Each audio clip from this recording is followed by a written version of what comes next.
Goody camp blood, ain't you? Thank you for joining us at Now Playing for our Friday the 13th retrospective.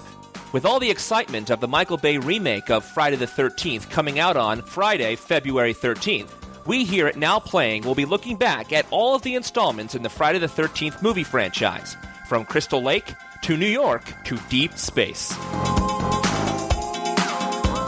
You'll never come back again. It's got a death curse.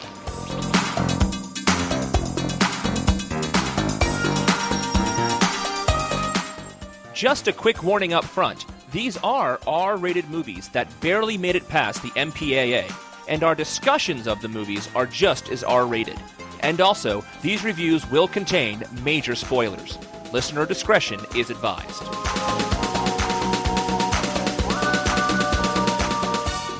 Today we're talking about Friday the 13th, Part 8, Jason Takes Manhattan. This is Brock. If he can make it there, he'll make it anywhere. And if he doesn't, can he just go away? You guys are doing If You Could See Me Now. That's not even the right tune. You're doing If You Could See Me Now on the Broadway stage, whatever. I believe that's the Carnival Cruise theme, which he does spend more time on the boat than he does New York. I think we're totally justified in singing that theme, Brock. If you can make it there, I make it anywhere. It's a different song. This is Brock, co-host of Now Playing. Introduce yourselves, gentlemen. Stuart from L.A. Artie from Illinois. We are in a flying start on this one, boys, and we are here to talk about a very unique entry in the Friday the 13th series. The last time something took Manhattan, it was the Muppets, and I have to tell you, I wish we were watching the Muppets now. Hey, did you see Jason without his mask? We are watching the Muppets. It'd be kind of funny if Jason took back Manhattan from the Muppets. That's a movie I want to see. I have a funny story about Part 8 that I'd like to start off with. This is the first Friday the 13th movie I ever saw. I was, 15 years old at this point, 14 or 15, and my older sister and her husband took me to see it, but I was a little worried. I'd always wanted to get into the Friday the 13th series, but I was really afraid I haven't seen the first 7. What if I can't keep up? Needless to say, I did just fine. Except for the fact that you're watching Friday the 13th, Part 8. Wow, what a bad one to come in on. And yet you still went back and watched the other ones afterwards. That's what I'm marveling at. If this were the first Friday the 13th movie I ever saw, I think that I would not have seen any other Friday the 13th. It would have been the last Friday the 13th movie you ever saw. I do remember walking out, and before Part 8 was the first trailer I'd seen for Nightmare on Elm Street 5, The Dream Child. And when we left, we all agreed the trailer for The Dream Child was better than the movie we had watched. In case you have not seen this movie and need to know what happens, Jason travels to Manhattan By boat. and hilarity ensues. So let's just get right into the movie. So Jason starts off at Crystal Lake, underneath the lake, where we last left him. I think he was chained up in an anchor, is that correct? He was chained and tied to a rock, which is where we left him at the end of Part 6. Right. So I guess the spiritual abusive dad from Part 7 put him back there, even though the chains were broken at the beginning of Part 7. That psychic has so many powers, she remolded the chains. I didn't see any chains. I just remember the dock being on top of it. No, he was floating down there, tethered, it looked like around the neck or ankle or something by a chain, which is why when boat anchor of these two horny teens who are on a boat, which is a huge boat for a lake that's we've seen as perhaps 10 feet deep. Yes. I'm really afraid of this boat running asunder. Agreed. And they drop anchor so they can have deviant sex. Yes. And the anchor runs across a massive power line that is not buried. And not been there in the other 7 movies. Well, we haven't really seen what's under the water, except for Jason. Well, Jason had a rock tied to his bottom and sunk there in Part 6 and came out of there in Part 7. There was no wire down there. Well, we don't know where the regenerated psychic father from Part 7 put him, but he is once again chained to a rock. He put him next to the power line. I'll teach you, Sonny. So the anchor drags across the power line, and in addition to, I'm sure, knocking out power for half of eastern New Jersey, resurrects Jason, who then jumps on the boat, kills both the teens. Of course, you know, they were naked and deserved it. Sure. And we have Kane Hodder resurrected as an even murkier Jason. Yes. And what I found really interesting about Jason coming alive at this point was when he went on the boat and he attacked the two teens, it was extremely brutal. The woman was screaming and almost begging for her life when she was trapped in that little square. I don't know what that actually is called on a boat. It looks like a compartment. It might be for like some tackle or some rope or something, maybe. Life preservers, maybe? I'm not really sure. It didn't preserve her life. Exactly. The woman's begging for her life in that little cubby, and he just does her in, man. It's brutal. Know what I noticed about this movie in general is Jason toys with his food before he kills it. Well said. He is moving that thing down so slow, like, I'm gonna kill you. I'm gonna kill you. It was a very slow death, and I'm like, that's not even scary. I almost thought it felt like I was back at Friday the 13th Part 3D, and they were sticking a post out, just to linger the effect a little bit longer. I thought it was like a harbinger of what kind of movie this was going to be. Like, it was going to be a little more brutal after, like, especially Part 6. It was so campy, and then Part 7, we're back on track a little bit more. I thought they were going to go to the next extreme here with the extreme deaths. And I was not correct. No. The beginning of the movie is Jason gets his mask back again, too. The kids retell the audience the whole story of Jason, and the kid who scare his girlfriend has brought along, conveniently enough, a fake knife and a hockey mask, which Jason uses to pick up right where he left off. What's great about that mask is it has the gash from the machete from Part 4. So the kid did his research. Wow. I didn't notice that one. That's good eye there. We know Jason is a dead-eye shot. We saw, no pun intended on that, we saw in Part 3 what he could do with a harpoon gun. He shot that girl in the eye at what, 100 yards? Here, he's in a boat cabin. Have you been on a boat? They're tiny. And he misses. How does he miss? Now, maybe he's still a little shaky. He was just electrocuted. He was a little waterlogged, I think, from being under the water for so long. You thought it was brutal. I was thinking, what's his problem? This is not Jason's M.O. I think maybe, for me, it was brutal because she was sitting there screaming, trapped, and he was dicking with her. And she was sitting there knowing she's going to die. Dude, that's brutal. Maybe the way you said it was great, playing with his food, but to me that was just, man, that's just cold. It's just brutal. You want to talk about brutal? Let's talk about Lazarus, the party boat leaving Camp Death to New York, probably a 3-hour tugboat ride at most, dragged out all night with a homicidal maniac in close quarters. Now, wait a minute. Maybe I'm getting bogged down on logistics, but my big problem is the boat just happening to drift where these kids are leaving from on its own? Is it an automatic pilot? How the heck does Jason find the exact same spot where these two kids are supposed to go? How does this boat find it? Jason does not drive the boat. He hitches a ride on the anchor line as the boat floats to a dock where a bunch of teenagers for their senior retreat are going to Manhattan. On a huge cruise ship, which definitely could not fit in the lake. So there's no way, as far as I remember, lakes don't have giant waterways connecting them to each other. So how the heck did the lake get... I lived in Florida.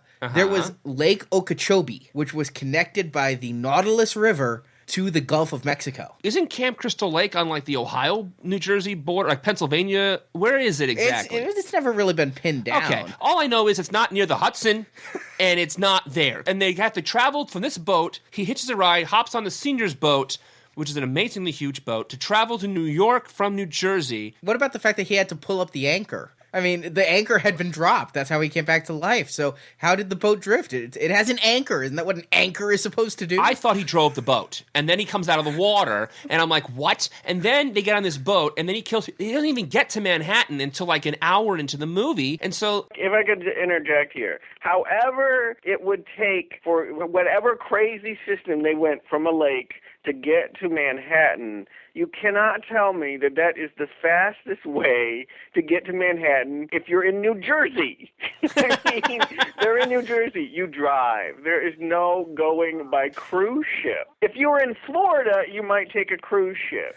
If you were in Jersey, you drive. You take there's a a train. ferry. You take a bus. This doesn't make any sense. And if I did take a boat, it sure as hell wouldn't be called Lazarus, and it wouldn't take off from the starting point where every teenager from my high school class had been slaughtered. What I don't get is, obviously, this party boat is not leaving from Crystal Lake. It's leaving from someplace bigger. So somehow, after the two kids die, the boat with the two kids on it, the two kids are supposed to be on the Lazarus, on their party boat, on their graduation cruise from New Jersey to New York. What's the big deal? When I first went to New York, I was in my 20s, and it was like, I'm in New York, but these kids are from Jersey. Haven't they been? You know? Yeah. No Jersey accents. Yet again, these are Jerseyites with no accents whatsoever. Did it just so happen to massive coincidence, the boat drifted exactly to where they needed to be? How funny, because I just assumed that the boat was leaving from the old campground. That makes perfect sense. All right, kids, let's meet up at the place where 85 people have died. It was very strange to me, and I think any way you slice it, any way you look at this story, it doesn't make any sense. You know, whatever. Okay, we're all going to get on the boat. It doesn't make sense. Where you meet all the kids getting on it, and I got to say, I've hated a lot of kids before, but these were some of the worst. Now, your problem, Brock, was how they got there. Here's my problem. There's a girl on the boat who has a history with Jason, a la Part 3. Right. She had an earlier encounter with Jason where bringing a continuing stream of washed-up TV actors to the Friday the 13th franchise, this girl's uncle is the teacher on the boat who threw her in the water in a sink-or-swim kind of scenario, and she sank because Jason pulled her under. And now she is haunted by visions of boyhood Jason. Again, I don't want to get too deep into the chronology, but when did this happen? I mean, because this movie came out in 89, probably 10 years earlier when she was that young and swimming. So in 79, I guess Jason was still the boy in the lake, but then 2 months later in 79, he's the man killing Alice. True. And then every single time we see the kid, the makeup is different. Sometimes he has a full head of hair, sometimes he has missing hair, sometimes he has one messed up eye, sometimes he has two messed up eyes. And one time he just looked Chinese. I was like, who's the Chinese kid? And, you know, the flashback, it did settle one thing we had talked about before, and that is when the kid goes down, he is not a mutant. He is. Look at the eyes. There's no deformity. He is just a normal kid. No. He has deformities when you see the kid grabbing her. He has fucked up eyes. Yeah. No. When he's grabbing her, yes. When they show a shot of him talking initially. Oh, yeah. When he's drowning initially, he's a kid, he's treading water, and he goes underneath the surface of the lake. Yes. Normal kid. You're right. Yes, that is true. That is true. That's true. I don't know which way they ended up going, but yeah, you are right. Although in the first one, I'm with Brock. Freeze frame it, the kid's got some makeup on. Oh, yeah. Got some deformities to the skull. You know who I was actually talking about was Tamra. I've hated a lot of kids before, but they have this rich bitch on this one that just, she got under my nerves. She's quote-unquote called the user character, and she's a snotty, rich, white girl. And she does something so horrible into this.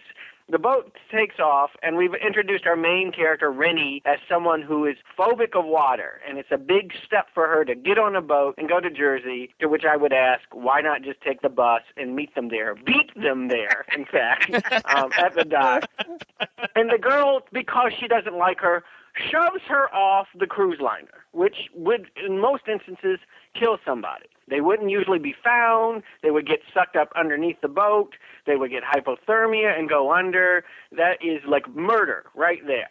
And we've never seen a kid like that has attempted murder before. I don't know. It rankled me. Wait a second, though. Let's just back up a quick second. As we learn as we're on this boat for such a long time in this movie, it's a pretty big boat, but it's not a cruise ship like, as you mentioned earlier, the Carnival Cruise Line. It's not like, a city on the water. I thought it was more like the size of a booze cruise, like maybe 3 times the size of a booze cruise boat. But not as small as the boat that was on the lake. It was bigger than the boat that was on the lake earlier in the movie, but not a Carnival Cruise Line. And if you fall off a Carnival Cruise Liner, you're dead in the water, pun intended. But on this one, I think you could survive it. It's only a couple of stories high, I would think. I don't know. I feel like they have all the amenities on this boat. It feels as big as anything. I mean, they have a boxing ring. They have some kind of sauna with hot rocks. I love the hot rocks. The sauna death, where he picks cool. up a rock and shoves it into the guy's stomach, and there's flames and all that. I got to agree with Brock. This does not feel like a cruise, because where's the porter? Where's, Gopher and Julie and Isaac? The only people on this boat are the captain, who looks like the skipper from Gilligan's Island. The first mate, who is just bland as toast, and then the harbinger of doom, Deckhand. Yes. I love it where he's like, This is a doomed voyage. And what tipped him off there, though? What tipped him off? Every ship needs a curmudgeon who says we're all doomed. That was the entire crew. You're right. 3 people doing everything. I'm not sure how that works. So they're on the boat for a long time, and these kids are going on their senior trip, yet they bring their guitars and their video cameras with them, and their dad... and their cocaine and their everything. champagne. I mean, everything. It's a party. I understand the cocaine and the champagne, honestly. I really understand that. If you're on a boat... what about the punching bag for the boxers? They had punching bag. They had a boxing match, and they're going to go party. Why would they have a boxing match before they look all bloody and sweaty? And I mean, it doesn't make any sense. Gets the women hot. Anyway. How long is a boat ride to New York from Not New longer Jersey? than an hour, I'm thinking, depending on where they started from. You gotta go down that river. Yeah. It's a long... They have planned for it to be like at sea for weeks. Like it's amazing the amount of recreational activity booked for this travel. Semester at sea. Do we think that this cruise was supposed to be educational? Like, were they supposed to be learning something? Or was this just the means to get to the fun place? I took it as a fun means to get to a fun place. This was the senior trip, and there was no education involved. It was just, let's go party, kind of like the carnival at Rydell High. Okay. Well, then I thought it was really interesting because part of the character I mentioned earlier, Tamra, part of the drama is between her and the mean professor. I think his name's Uncle Charlie or something. And Uncle Charlie is a teacher, and he's like, your homework is insufficient, and is having her write a term paper or something, and then she seduces him. Okay, I can go with this, though. I can explain this away. Oh, please don't. Because I went to high school with some not-so-bright kids, and when it came time to graduate, they were allowed to participate in the graduation ceremony. However, they still had work to do, and at graduation, they had a teacher saying, remember, we're only handing you an empty envelope, and if you want your diploma, you must finish the paper. So I kind of felt that it was that sort of thing going on, where everybody else had finished, but Tamra isn't going to graduate unless she turns in her biology report. Or seduces the old man teacher. And rather than writing a biology report, she seduces Charlie with a River Phoenix look-alike, camcordering it all, and then using it for blackmail. Correct. Okay, got it. And wasn't it a great biology project? It showed heart and stomach and had arrows to important places. Yeah. What I don't get is with the camcorder guy, he comes in at the very last minute and tapes him pushing Tamra away. So I don't see how that tape's at all incriminating. It maybe has 5 seconds, 10 seconds of her on top of him while he's like flailing to get out. Well, he's starting to get into it, and then I'm not really sure what happened. But at any rate, it doesn't seem like a very good plan for graduating high school. It seems unnecessary, quite frankly. Couldn't she have she's got the Asian girl toting around with her. Couldn't she just bribe her into writing it? I mean, the girl's there on, like, science scholarship or something anyway. It's like, just... Kelly Hu. Yes. Who will go on to be in things like X-Men 2, and, you know, she's Hawaiian, but yet she's in all these martial arts films because she looks Asian enough. Right. Mm-hmm. And I did think it was cool that they finally put someone...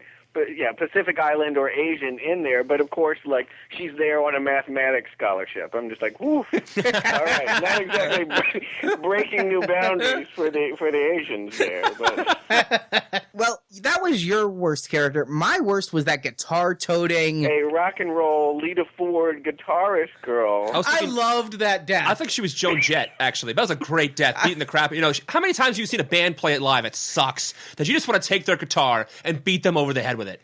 Here's the rub, Brock. We have this character who is really into metal, and she's like doing this whole Vixen, Lita Ford, leather pants, big hair, playing her acts or whatever, except she's not actually playing it. Quite obviously. She's spending hours at a time air guitaring with a Fender guitar and playing a tape that's actually doing the music. Yeah. What I love is when he kills her, the music stops as if she was playing. Yeah.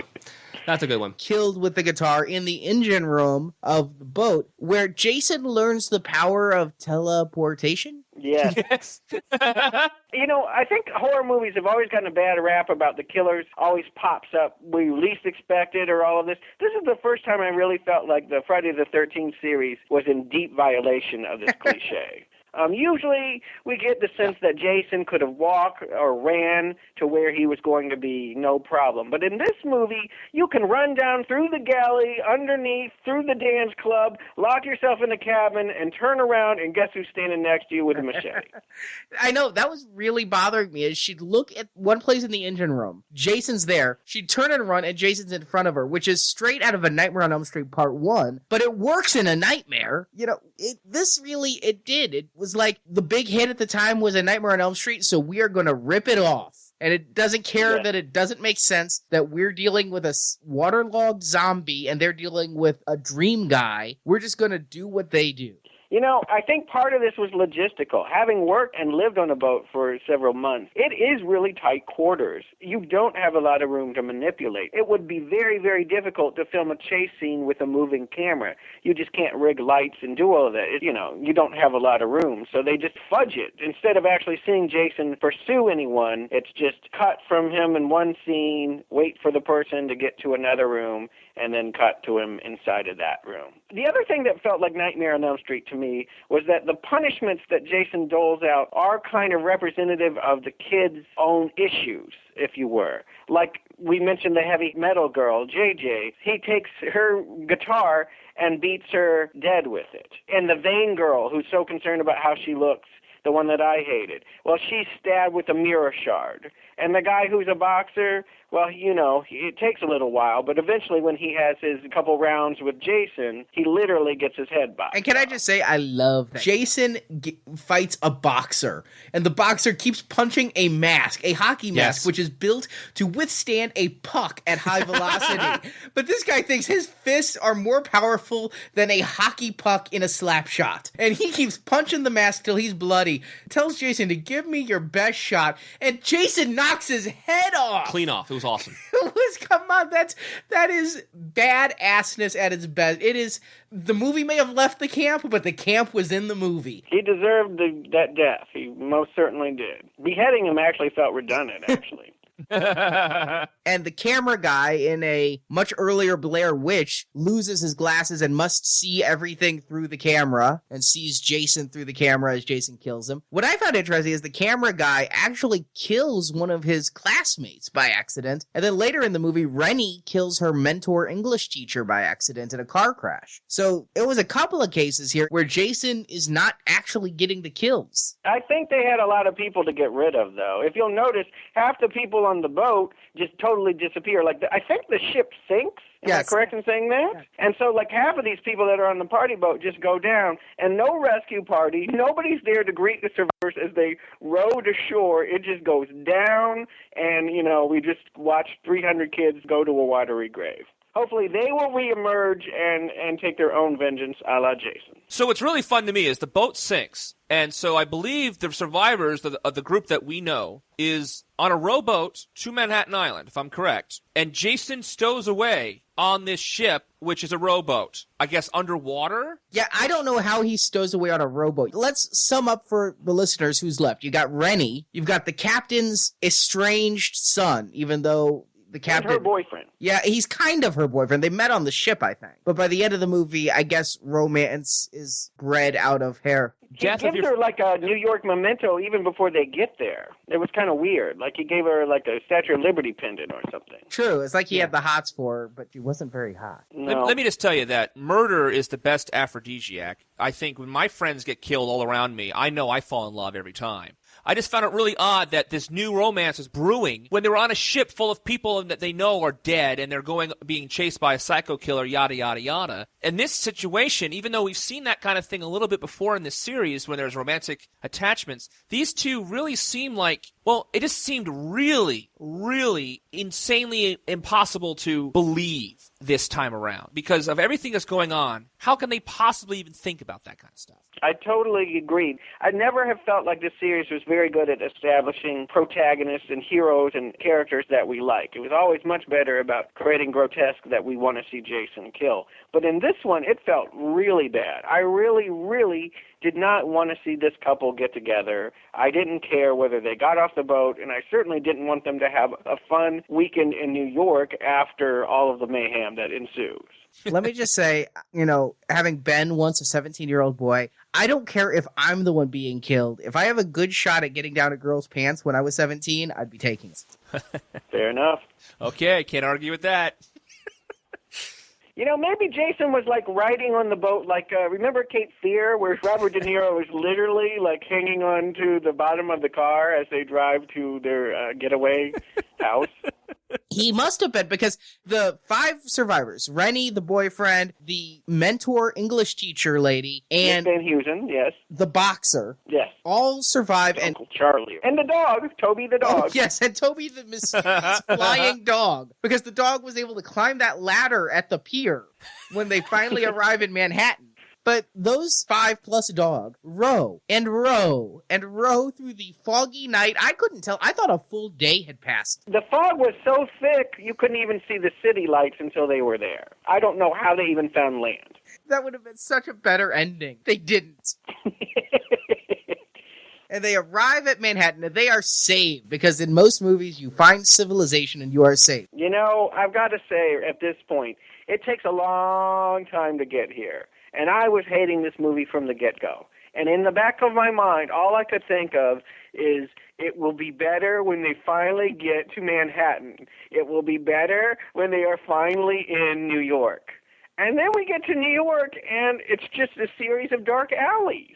Well, I found that the boat might have taken so long to get to Manhattan because they went by way of Canada. It's completely obvious they did not go to New York to film most of this movie. I'm not sure if people know this or not, and maybe they do, and I'm just being an idiot by saying it this way. There are no alleys in New York. There are maybe some in Greenwich Village. I haven't checked every single street there. But in Manhattan proper, where they are, where this movie is supposed to be, although they are partly in Greenwich Village for some part of this movie, there are no alleys. And especially, and I love the fact that part of this movie was filmed in New York, as we'll discuss later, but it's like they did the scenes in Canada first because the set dresser just put garbage everywhere. I mean, everywhere, strewn in bags and piles, and even shopping carts were discarded. So It was pre-Giuliani. well, oh, yes, but I only can imagine the set dresser, if that person got to come to New York for the scenes, saw what the real New York was like, and slapped her forehead and went, "Oh, man, if I had only known!" Because there's not that much garbage. I mean, yes, I realize this is 1989, but no. It's for me, it's very humorous to see what they think New York is like when they got it, and they got it wrong. Yes. Having grown up in the Midwest, this was like my perception about what a big city was. Perpetually dirty, perpetually underlit. Everything is in an alley, and 5 minutes after you get there, a rapist junkie will come out and stab you with a hypo and bend you over a couch. I thought so, too. Growing up, that was New York. Mm-hmm. And toxic waste everywhere. I mean, they did that in the Teenage Mutant Ninja Turtles. So they're in Manhattan, and Jason chases them. And Rennie gets hauled off by the drug dealer, drug addicts, whatever they were. And Jason follows her so he can kill the drug addicts and save her from rape. I'm confused about Jason's motivation here. Why is Jason killing who he's killing? He seems very intent on these 5 survivors. Like, he's kind of like an OCD person. He can't leave loose ends. Maybe he'll start killing New Yorkers later, but he must kill those 5? That is totally what it opens up here. It's like this character no longer makes any sense in this context. You have a mass murderer who's out to destroy anything that has ever breathed oxygen, and you dump him in Times Square, of all things, and the only thing he can think to do is to go chase down his local Crystal Lake friends. He kills a couple gangbangers. If he's taking Manhattan, he needs to start killing people who live in New York. I wouldn't even think that he would ever think about those 2 again. He can just keep slaughtering and slaughtering. I mean, It's like putting a dog in a meat factory. You know, it's like you're putting a guy who loves to kill in a more populated area to kill people. Why wouldn't he go into an office building and go to town? They're on a train. They're on a train, and he's literally walking by hundreds of people to pursue. And they're not doing a thing, which is classic New York, by the way. Classic New York. Don't get involved in someone else's quarrel. Just sit there and mind your own business. I love that, too. It was great. They got that aspect of New York down And right what about well. when they pull the emergency brake? Somebody goes, "Is this my stop?" It was awesome. I really love how they got that aspect of New York down. The only thing they got right. It was great. The other problem I have with this whole Manhattan segment is that there's no way to treat it as anything other than a joke, right? I Right. mean, we have to think that this is going to be funny because there's certainly no way that this could be scary. And indeed, Paramount has done this before. They were coming off Crocodile Dundee, which was a whole fish out of water story with, this Aussie outback guy going to the big city and learning what a toilet and a bidet is. And Star Trek was their big franchise. They had sent that whole crew back in time in Part 4 and had a huge hit, the biggest hit, I think, of the series, with them making jokes in San Francisco. So I think the thought was that, hey, people just love it when we take these classic characters and stick them as a fish out of water in the city. But this is not funny at all when they get going here. There's not enough jokes. I disagree. I think this movie really worked because as soon as you get to New York, the attitude of the movie changes. Now, admittedly, they spend a lot of time getting to New York. But when they get there, Jason looks up and sees the billboard for hockey. And there's a hockey mask staring at Jason from a billboard, and he kind of cocks his head. And from that moment on, I'm rolling with this movie. I think I found the humor in this movie to be so much more my speed than the type of crap they were trying to make funny in Part 6. Wow, a bold statement. I have to agree with Stuart. I think if they were going for comedy, I missed the joke because they weren't really playing it as big. And the only indication we have of them really going for jokes was that billboard. Maybe that was the clue that, hey guys, for the rest of this movie, it's going to be funny. You're missing a couple of big ones. Tell me, please. There's the time when they're running through the diner to get to the back alley out of the diner, and they go,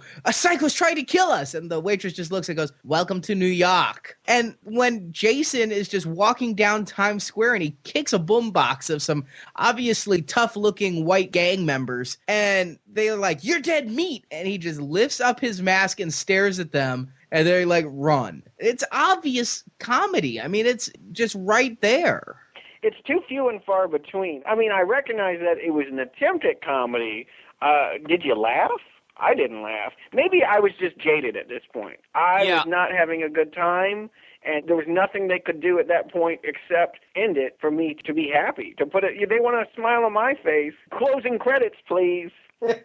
So, as Stuart has mentioned a few times in this series, when we talked about each of these movies, about missed opportunities, and this series had an opportunity to take it in a different direction. They really could have had Jason loose in Manhattan and had a real serious, fun, entertaining Jason in New York movie with all the jokes, but at the same time, if you're going to have Jason in Manhattan, why not do that movie? And even if you have to film it in Canada because you don't have the budget to actually film it in New York, at least do that movie. I felt if you call it Jason Takes Manhattan, let Jason take Manhattan, or let Manhattan take Jason over, or something like that.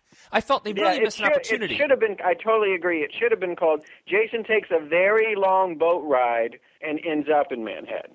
Because ends up in Canada. It is a misnomer to say that he takes Manhattan. He does not. This is essentially a haunted ship story that with a finale in some dark alleys that we're told we're supposed to believe are New York City. In the defense of the maker of the movie, I read this book, Crystal Lake Memories, doing some research for this podcast. And in the original shooting script, the boat was supposed to be a half an hour of the movie, and the last hour was supposed to be Jason in New York. And these are some of the things they describe happening with Jason in New York. He terrorizes a Broadway play. Awesome. He jumps off the top of the Statue of Liberty. Awesome. He does something at the Empire State Building that I can't recall. And it was supposed to be all of the New York icons with Jason rampaging through them. Now, personally, I think Jason breaking into Phantom of the Opera would be less funny. No, that's funny. That's really funny. He has a hockey mask on. Okay, he could have come out instead of the Phantom, who has to half the mask on. That's clever. That's a much more funny joke if he's a fan of the opera on Broadway in New York City. I agree. And once he's done there, he can go next door and kill all the people and cats, too. Exactly. Skin a cat. More than one way to skin a cat, or then you go to Les Mis and kill all the Frenchmen, or whatever you want to do. You don't have to do the whole thing. You can even have a movie montage, and that'd be funny, like a Rocky movie montage with a song underneath. and he goes to one Broadway show after another. If they wanted funny, this should have been a musical. This should have been a Broadway musical. I mean, Carrie went to the Broadway. Why not Friday the 13th, the musical? It was trash they wanted to make, entertaining trash. I could be a game for that. That would make me laugh. This Agreed. does not make me laugh. This makes me hurt. Well, let's back it up just a little bit here. Why did they even go to New York? Please. That was like the first of a series of horrible, horrible mistakes. Should never have gone to New York. They were trying to appeal to a new generation, a generation who doesn't go to camp. You know, how do you get the Gen Xers in? We're going to go to New York. I see. I really feel like they would have been much wiser to just have it be on a boat. Since Agreed. that was what they had the money for, and that's where 80% of the movie takes place anyway. You just keep it on the boat. Initially, the director and writer went to the guy who owns the franchise, Frank Mancuso Jr., and says, what if we put Jason in a city? And the producer said, Jason takes Manhattan. I can see the marketing now. Go do it. And then they cut the budget back some more. And then they cut the budget back some more. And finally, they weren't even going to go to New York at all. They were just going to make Vancouver, New York. And the director's like, we at least have to shoot in Times Square. That's what it feels like. That is the end result. Can we talk about the toxic waste now, please? I was going to say the same thing. I want to talk about the toxic waste now. Yeah. Where the movie loses me, the boat ride I find to be standard Friday the 13th fare. Go with it, don't go with it. I didn't find the boat ride any different than, say, part 2 and 3, except that it was on a boat instead of a cabin. And that should increase the terror. It's kind of like Alien. I mean, you can't get off the boat. But then they get to Manhattan. I'm with it until they go into the sewers. They're running from Jason. They're in a dead end of an alley. They go down into the sewer where they find a worker who's there. And it's so lucky he's there because he tells the kids to get out of there as the sewers fill with toxic waste every night at midnight. It's like an urban legend. You know, it's filled with crocodiles that kids flush down the toilet, and then the toxic waste comes like a tidal wave and drowns everything. Well, before the tidal wave of a massive amount of toxic waste coming through, there happens to be a barrel or two of toxic waste conveniently laying around. Green, of course, bubbling and green, just sitting out there, waiting for Jason to throw a victim into. Really? If this is true, which I cannot believe, I think this has to be the worst movie contrivance ever. Because if it's true, that seems incredibly fucking dangerous. That we are going to flood the entire city with acid to clean the pipes every night at midnight. Not like we're going to have a project and have extra security around it. I mean, forget 9/11. Just get the toxic waste out of the sewers and flood this island. I think it's true. Didn't you see Teenage Mutant Ninja Turtles 2, The Secret of the Ooze? It's exactly what I thought of. I said when they dunked Dr. Smith into the barrel, now he's going to become ninja training rat who lives in the sewers. Shredder, yeah. I also have a problem with that they actually have extra barrels of toxic waste just laying around in the sewer when they get down there. I remember them walking through the sewer at first. I'm like, there's no water in the sewer? But the point is, by the time they get to the sewers with toxic waste line, I was already done. So I couldn't believe they went there. She throws the toxic waste at Jason, but doesn't get a drop on herself. Melts his face. And then he gets flooded with the toxic waste and he melts away. Honestly, I know we're trying to apply logic to an illogical thing, but toxic waste in the sewers doesn't make any sense. That's like a whole SeaWorld of sharks jumping, you know. That's SeaWorld of sharks. They've gone beyond anything they could ever recover now. And there's not a little bit of toxic waste in the sewers. It's a torrent. Like at the end of Indiana Jones and the Temple of Doom when those water comes rushing through the cave. How can that possibly be safe for the New Yorkers above? I don't understand how they could possibly think that toxic waste in the sewers makes any sense at all. And then what happens after that is crazy. Here's the thing. I saw this movie. I was 13 years old or 14 years old. And I'm sitting there going, do they really do that? It seems incredibly dangerous. You know, to be fair, historically, I think New York was going through some trash issues. I remember there was needles washing up on the beach. And because there are no alleys, they do have problems with waste. But toxic waste, I don't even think that means that it's like a vat of green chemicals that will melt you. I mean, how much toxic waste really is defined that way? I mean, it's absurd. It's a 12-year-old's idea about what happens in New York City. Yeah, she throws toxic waste on him, and he rips off his mask, so we get the Jason reveal that we get in every movie. And the dude looks like an albino Muppet, to go way back to what Brock said at the beginning of the show. I mean, when we were talking about part 7, I think it was, I discussed how impressed I was with the makeup people following the continuity. Jason had still had all the gashes from the previous movies, and when the boat engine hit him in the chin, and all of it had been followed through. And now you've got this Marshmallow Man. He looked like Stay Puft with bad teeth. You know what it made me think of? Both the toxic waste and his look? Toxic Avenger. Those movies were just coming to prominence. The whole trauma pictures, I don't know if you've ever seen these, Brock, but they're like these Z-grade. They were some of the first movies ever just to be made straight for video cassette. And they're just intentionally hysterical trash. And I'm like, I would be hard-pressed to make the case that this series is any better than a trauma film at this point. You've got a point. It does look that bad. I don't know who they got for the makeup, but I am never hiring him to work on my production. So the tidal wave of toxic waste rushes in, and Jason utters the first words he has ever said in a Friday the 13th movie. Mommy, please, don't let me drown. In a child's voice coming out of Stay Puft the Jack-O-Lantern. And the toxic waste engulfs him and then washes away just as quickly, leaving a human boy Jason in his swim trunks, lying there. Completely unharmed from the toxic waste, mind you. All this horrible toxic waste that washes away all the evil leaves a pristine boy there without a scar on him. Now, I was really confused. I think, like Brock said, it was supposed to be washing away the evil, but then they leave the kid there. They just get back up and go on to the streets of New York and meet up with the dog. You know, those Crystal Lakers, they are not very good to tending towards the wounded. If you sink in Crystal Lake, we just leave you. We've already talked about this. Oh, someone's dead? Well, that's too bad. And they walk away.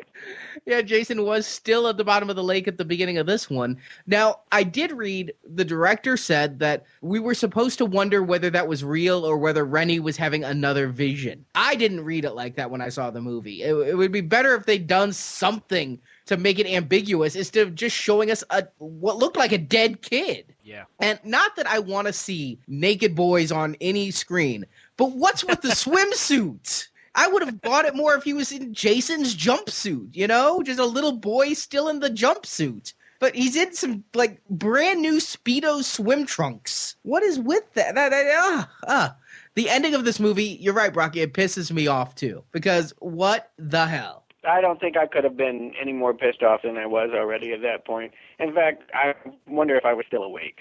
They had so much potential in this series, and they had so much fun up until now, and they completely lost all of the fun and all of the great stuff that I have actually come to expect as we've come through this series, being the noob to this stuff. If I never see this movie again, it'll be too soon. I hated this movie. That is all. Agreed. And I don't think we're alone. I mean, it should be noted, this was the movie that got Paramount to dump it. They got rid of the franchise right after this. I think they were planning a part 9, and they didn't make it. Yes, it was going to be Jason Takes L.A. He was going to go deal with the Hollywood types. Well, the suits killed him before he could kill the suits. Maybe I'm more forgiving with this movie because I've seen it so many times. I've seen this movie maybe, a dozen or more times now. And I mean, I first saw it in theaters, and I saw it on VHS, and I've seen it on DVD multiple times, and I watch it if it's on TV. Maybe I'm desensitized to the awfulness, but I do not think this reaches the depths of Part 3 or Part 5. I think this movie is competently made, which I cannot say about 3 or 5. I think this movie has some good kills to it, and I think that, the humor, once they get to Manhattan, works for me. Is it a great movie? I cannot stand here and tell you that this is a great cinema masterpiece, but you're dealing with the Part 8 of a franchise. You're not expecting something revolutionary here. I like that they poked fun at themselves. I mean, a good, 10 years before Scream came out? And they're there, showing that you can kind of poke a little fun at the killer. I thought this movie, it worked. It just didn't work well. And when it went off the rails, it really went off the rails.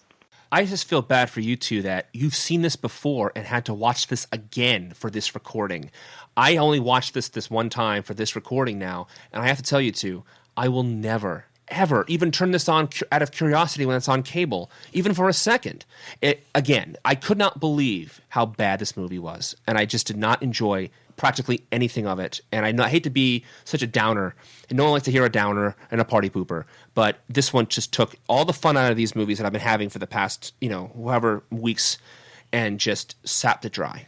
I agree. Even when they're not good, there retains a sense of fun or adventure about this. And with this one, it was an endurance test. Like I said, I feel like we were all just hoping that once it got to New York, it would find its footing. And it actually did the opposite. It announced that it had no idea what to do and that it couldn't even really tell a good joke. It just feels like one of those cockamamie ideas where people in Hollywood think, oh, we can totally reinvent this by putting it in this new scenario, and it's like the Scrappy-Doo effect. You've killed everything. You've killed everything that was here. Puppy power. And now, what we loved, we now want to kill ourselves. I just didn't think the movie was funny. Beyond the fact that it wasn't good, which it almost announces that with a title like Jason Takes Manhattan, it wasn't any fun. I have to agree. I did not laugh. I did not enjoy this. It was miserable to sit through this movie. And I want to personally apologize to everyone involved in the making of Part 5 because I did. I said, you made the worst one, and how dare you, and for shame. And it's looking like Citizen Kane now. I mean, this movie is awful. First Gandhi, now Citizen Kane. It's so bad. Normally, I try to come to these podcasts. I've written some notes. I've tried to formulate what I want to say. I have run screaming away from this movie and didn't want to look back. I mean, it's got a stench on it that, I just gag. There's a gag reflex that's kicking in just thinking about enduring it. I thought I could not have gotten worse after watching 7. I was wrong. And coming from the noob of the three of us to horror movies and to this series, I have to say, if we were not doing a podcast on the next 3 movies for this series, if I had seen this movie, I would never want to watch another Friday the 13th movie again. I feel very sad for both of you that you can't just go with the ride on this one and laugh at it. Come on. But here's the thing, and I want to stress this, because people might think with a title like this that it's this good time, that it's hilarious, that they've just taken it and they've gone and they run with it. This movie's dull. It is boring. Most of the stuff is not, as you've described, hilarious and over the top. I gotta say it is. It's bad. So wrapping this one up, guys, I think I should ask, to be consistent, would you guys recommend Friday the 13th Part 8, Jason Takes Manhattan? Stuart? I'd rather take a bath in toxic waste than ever watch this movie again. There have been plenty of scary, funny movies set in New York, be it Ghostbusters, or you could even make the case for Gremlins 2. And this movie doesn't even come close to Gremlins 2, which I think is my final statement on it. I would recommend this after people had already been introduced to the series if they felt like they wanted more, but only a fan of the series can appreciate this, as I think this little discussion has proven, because I was not reaching for the bucket to spit out my bile into. It was it was not that bad.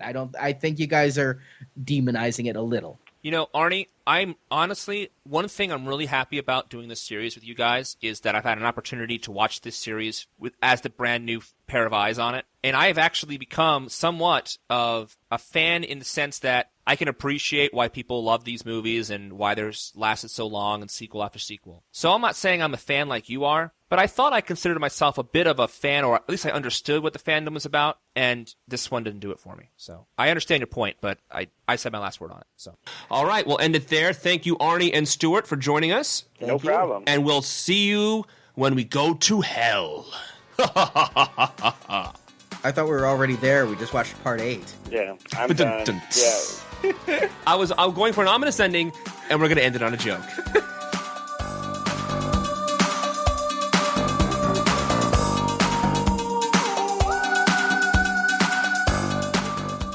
Thank you for listening to our Friday the 13th retrospective. We will be reviewing 2 Friday the 13th episodes each week, up to the release of the new movie in February. Come back to NowPlayingPodcast.com to get the latest episodes. If you did. If you did. If you did. If you did.